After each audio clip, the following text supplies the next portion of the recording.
எந்த இடம் இது? பம்பு செட்டில் இவ்வளோ தண்ணி ஊற்றிட்டு இருக்குன்னு பார்க்குறீங்களா? இல்லைங்க, இது எந்த இடமா இல்லை. இதை நான் வச்சிட்ருக்க ஃபிஷ் டேங்க்கு. இந்த ஃபிஷ் டேங்க்கில் டாப் ஃபில்ட்ரு மாடல் தான் இப்போ பார்க்குறீங்க. இந்த டாப் ஃபில்ட்ரு நான் வெளியெல்லாம் போய் வாங்கலைங்க.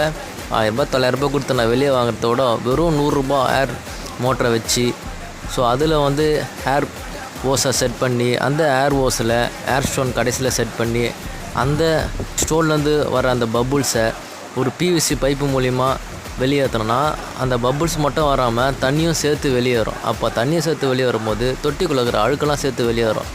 அப்போ அந்த அழுக்கெல்லாம் ஃபில்ட்ரு பண்ணுறதுக்கு நான் ஒரு பாக்ஸ் ரெடி பண்ணி, அந்த பாக்ஸ் கீழே சின்னதாக ஒரு ஹோல்ஸ் ஒன்று போட்டு, அதுக்கு மேலே ஒரு ஸ்பாஞ்சை வச்சு, அதுக்கு மேலே ஒரு கல்லுங்களை போட்டு, ஸோ அந்த தண்ணி வெளியேற இடத்துல வச்சு விட்டேன். அப்போ கீழே இருக்கிற தண்ணிலாம் இழுத்துட்டு வந்து அழுக்கெல்லாம் அதை ஃபில்ட்ரு பண்ணிவிடும். ஸோ இது ஒரு சிம்பிள் அண்ட் செட்டப் இது. சரி, நீங்கள் ட்ரை பண்ணி பாருங்கள் ஃப்ரெண்ட்ஸ். உங்களுக்கு பிடிச்சிருந்தா ஒரு லைக்ஸ் போடுங்க. இன்னும் கொஞ்ச நேரத்தில் இந்த தண்ணி கண்ணாடி மாதிரி ஆகிடும்.